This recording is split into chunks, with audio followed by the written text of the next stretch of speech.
According to the Canadian Immigration Lawyers Association, years of backlogs and a lack of a national strategy could result in long-term consequences. The quality of Canada immigration system is in critical stage.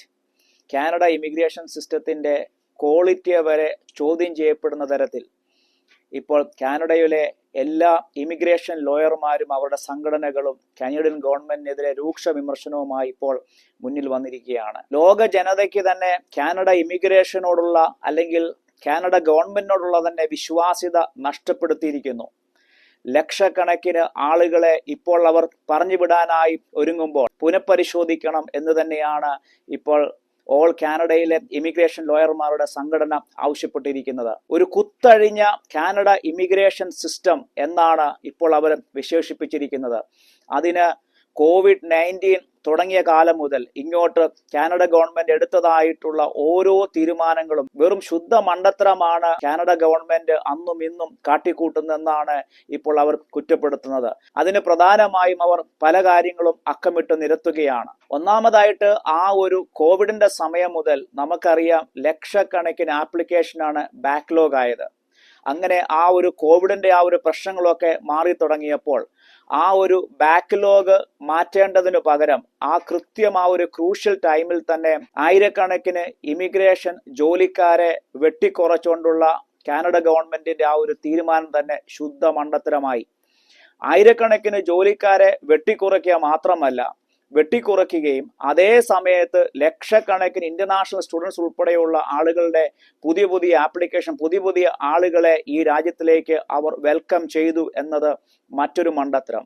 Already backlog ആയി കിടക്കുന്ന ആളുകളെ കൂടുതൽ എംപ്ലോയീസിനെ higher ചെയ്തുകൊണ്ട് ആ പ്രശ്നങ്ങൾ പരിഹരിച്ചുകൊണ്ട് പുതിയ ആപ്ലിക്കേഷനിലേക്ക് പോകേണ്ടതിന് പകരം അത്രയും ബാക്ക്ലോഗ് കിടക്കുന്ന സമയത്ത് തന്നെ ജോലിക്കാരെ വെട്ടിക്കുറച്ചുകൊണ്ട് പുതിയ ലക്ഷക്കണക്കിന് ആപ്ലിക്കേഷൻ എടുത്ത ആ ഒരു ശുദ്ധ മണ്ടത്തരത്തെയാണ് അവർ ചൂണ്ടിക്കാണിക്കുന്ന മറ്റൊരു കാര്യം. എന്നാൽ ആ സമയത്ത് AI സംവിധാനം ഉപയോഗിച്ചുകൊണ്ട് എത്രയും വേഗം ആപ്ലിക്കേഷനിൽ വളരെ ഫാസ്റ്റായ റിവ്യൂ നടത്തിക്കൊണ്ട് അതിനുള്ള തീരുമാനം ഉണ്ടാക്കുമെന്ന് കാനഡ ഇമിഗ്രേഷൻ സിസ്റ്റം അന്ന് പ്രഖ്യാപിച്ചെങ്കിലും അതും വെള്ളത്തിൽ വരച്ച വര പോലെയാകുകയാണ് ചെയ്തത്.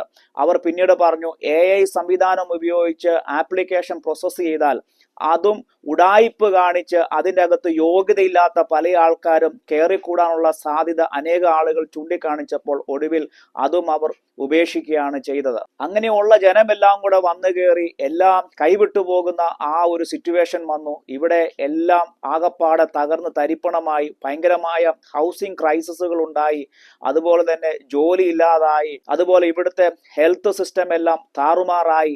അങ്ങനെ ആകപ്പാടെ ഗവൺമെന്റ് എന്ത് ചെയ്യണമെന്ന് അറിയാതിരുന്നപ്പോൾ അവർ അടുത്തൊരു പുതിയ തീരുമാനമായിട്ട് വന്നു. ഈ കഴിഞ്ഞ ഒരു 1-2 വർഷമായി ഇന്ത്യക്കാർ ഉൾപ്പെടെയുള്ള എല്ലാ ഇന്റർനാഷണൽ സ്റ്റുഡൻസിനെ അടപ്പാടെ അവർ ബ്ലോക്ക് ചെയ്തു. ഇനി ഇന്റർനാഷണൽ സ്റ്റുഡൻസ്, പ്രത്യേകിച്ച് ഇന്ത്യയിൽ നിന്നുള്ള ഇന്റർനാഷണൽ സ്റ്റുഡൻസിനെ ഉൾപ്പെടെ ഒരു വലിയ ശതമാനം ആളുകളെ അവർ വെട്ടിക്കുറയ്ക്കുകയാണ് ചെയ്തത്. എന്നാൽ അത് വെട്ടിക്കുറച്ചതിന്റെ ഫലമായി മറ്റൊരു ആനമണ്ടത്തരം കാണിച്ചത് കോടിക്കണക്കിന് രൂപ, ബില്യൺ കണക്കിന് റവന്യൂ വാങ്ങിച്ചുകൊണ്ടിരുന്ന ഇവിടുത്തെ പ്രസിദ്ധമായ പല കോളേജുകളും അടച്ചുപൂട്ടേണ്ട ഗതികേടിലേക്ക് വന്നു. അവരുടെ വരുമാനമെല്ലാം കുത്തനെ ഇടിഞ്ഞ് തകർന്ന് തരിപ്പണമായി. കോളേജിൽ പഠിക്കുവാൻ കുട്ടികളില്ലാത്തൊരവസ്ഥ. അങ്ങനെ കോളേജ് അധികാരികളും യൂണിവേഴ്സിറ്റി അധികാരികളും എല്ലാം കൂടെ ഗവൺമെന്റിനെതിരെ രൂക്ഷമായ ഭാഷയിൽ അവരെല്ലാവരും കൂടെ തിരിഞ്ഞിരിക്കുകയാണ്. പ്രത്യേകിച്ച് കോവിഡിന്റെ സമയത്ത് ഈ കനേഡിയൻ ഗവൺമെന്റ് നമ്മുടെ ഇന്ത്യക്കാരായിട്ടുള്ള പിള്ളേരുടെ ബില്യൺ കണക്കിന് ഡോളറുകളാണ് ഈ രാജ്യത്തിലേക്ക് ഒഴുകിയത്. അവരുടെ എക്കണോമിയെ ഒരു പരിധി വരെ പിടിച്ചു നിർത്തിയതും നമ്മുടെ ഇന്ത്യക്കാർ കുഞ്ഞുങ്ങൾ കൊണ്ടുവന്ന ആ ഒരു പൈസയാണെന്നതിൽ യാതൊരു സംശയമില്ല. അവർക്ക് ഇവിടെ വന്ന് പഠിച്ച് സ്റ്റേ ബാക്ക് ചെയ്ത് അവർക്ക് ഇവിടെ PR എടുക്കാം എന്നൊക്കെയായിരുന്നു അവർക്ക് നൽകിയ വാഗ്ദാനമെങ്കിലും ഇപ്പോൾ അവർ നേരെ മലക്കം മറിയുകയാണ്. അവർക്ക് കിട്ടേണ്ട പൈസയെല്ലാം കിട്ടിക്കഴിഞ്ഞപ്പോൾ ഇപ്പോൾ കാനഡ ഗവൺമെന്റിന് ഇന്ത്യക്കാർ ഇപ്പോൾ ഒരു പുച്ഛമായി. അവരെ തന്നെ ടാർഗറ്റ് ചെയ്തുകൊണ്ട് മുഴുവനും ഇന്ത്യക്കാരെ ഏതാണ്ട് ഈ വർഷം കഴിഞ്ഞ വർഷവുമായിട്ട് ഏതാണ്ട് 20 ലക്ഷത്തിലധികം ആളുകളെയാണ് നാട്ടിലേക്ക് പാക്ക് ചെയ്യാനായിട്ട് അവർ തീരുമാനിച്ചിരിക്കുന്നത്. അപ്പോൾ ഈ ഒരു പ്രശ്നത്തിനെതിരെ രൂക്ഷമായി ഇവിടുത്തെ കാനഡയുടെ ഇമിഗ്രേഷൻ ലോയർമാർ തന്നെ ചൂണ്ടിക്കാണിക്കുന്നത് ഇങ്ങനെ PR സ്വപ്നം കണ്ടു വന്നതായിട്ടുള്ള ലക്ഷക്കണക്കിന് ഇന്ത്യക്കാർ അവർ അവരുടെ നാട്ടിലേക്ക് തിരിച്ചു പോകുമ്പോൾ ഇന്ത്യക്കാർ മാത്രമല്ല ലോകത്തിനാകമാനം കാനഡ എന്ന് പറയുന്ന രാജ്യത്തോടുള്ള ആ ഒരു വിശ്വാസം തന്നെയാണ് നഷ്ടപ്പെടുത്തുന്നത്. അങ്ങനെ ഇരിക്കുമ്പോഴാണ് കാനഡ ഇമിഗ്രേഷൻ സിസ്റ്റത്തിന്റെ മറ്റൊരു പൊട്ടത്തരം നിറഞ്ഞതായിട്ടുള്ള ഒരു പ്രഖ്യാപനം വരുന്നത്. ഈ സ്റ്റുഡൻസ് ആയിട്ടുള്ള മാസ്റ്റർ ഡിഗ്രി എടുത്ത് അല്ലെങ്കിൽ ഡോക്ടറേറ്റ് എടുത്ത് ഇവിടെ പഠിച്ചുകൊണ്ടിരിക്കുന്ന സ്റ്റുഡന്റ് പിള്ളേർക്ക് നിങ്ങളാരും തിരിച്ച് നാട്ടിൽ പോകണ്ട, നിങ്ങളുടെ പഠിത്തം കഴിയുമ്പോൾ നിങ്ങൾക്ക് ഇവിടെ സ്വന്തമായിട്ട് ഒരു ബിസിനസ് ഓപ്പൺ ചെയ്ത് ഇവിടെ ഒരു ഇൻവെസ്റ്റ്മെന്റിന്റെ ഭാഗമായി അങ്ങനെ അനേകം ആളുകളെ ബിസിനസ് രംഗത്തേക്ക് ആകർഷിച്ചുകൊണ്ട് കാനഡ ഗവൺമെന്റിന്റെ മറ്റൊരു പ്രഖ്യാപനം വന്നു. അതിനെയും ഇവിടുത്തെ ഇമിഗ്രേഷൻ ലോയർമാർ ഉൾപ്പെടെയുള്ള ആളുകൾ ചൂണ്ടിക്കാണിക്കുന്ന മറ്റൊരു മണ്ടത്തരം, ഓൾറെഡി ലക്ഷക്കണക്കിന് രൂപയുടെ നഷ്ടം വരുത്തി ഇനി എങ്ങനെ ജീവിക്കും, എങ്ങനെ നാട്ടിലേക്ക് പോകുമെന്ന് ചിന്തിച്ച് ഭാരപ്പെട്ട് തകർന്നിരിക്കുന്ന ആളുകൾ ഇനിയും എത്ര ലക്ഷങ്ങൾ മടക്കി കടമെടുത്ത് ഒരു ബിസിനസ് തുടങ്ങിക്കോളാം എന്ന് പറയുമ്പോൾ എന്തുറപ്പിലാണ്, എന്ത് വിശ്വാസ്യതയിലാണ് ഇന്ത്യക്കാർ ഉൾപ്പെടെ വരുന്ന അനേകം ആളുകൾ ഈ കാനഡയിൽ ഇനിയും ഇവിടെ സ്റ്റേ ചെയ്യേണ്ടത് എന്നുള്ള ഒരു ചോദ്യം മാത്രമാണ് അവശേഷിക്കുന്നത്. എന്തായാലും ഡേ ബൈ ഡേ ആയിരക്കണക്കിന് ഇന്ത്യക്കാർ ഉൾപ്പെടെയുള്ള ആളുകൾ ചോദിക്കുന്ന ഒരേ ഒരു ചോദ്യം, സത്യത്തിൽ ഇവരെന്താണ് ചെയ്യുന്നത്, ഇവർ ചെയ്യുന്നത് എന്താണെന്ന് ഇവർക്ക് തന്നെ യാതൊരു വിവരവുമില്ല.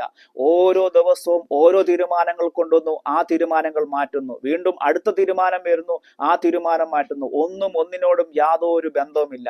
എന്തായാലും ലോകത്തിന്റെ മുന്നിൽ കാനഡ എന്ന് പറയുന്ന ഈ ഒരു വലിയ രാജ്യം അവരുടെ നിയമങ്ങളും ഇമിഗ്രേഷൻ സിസ്റ്റവും ഒരു നാണംകെട്ട രീതിയിലേക്ക് കൂപ്പുകുത്തുകയാണോ? അവർക്ക് ഇതിനകത്ത് യാതൊരു കൺട്രോൾ ചെയ്യാനായിട്ട് സാധിക്കുന്നില്ലേ?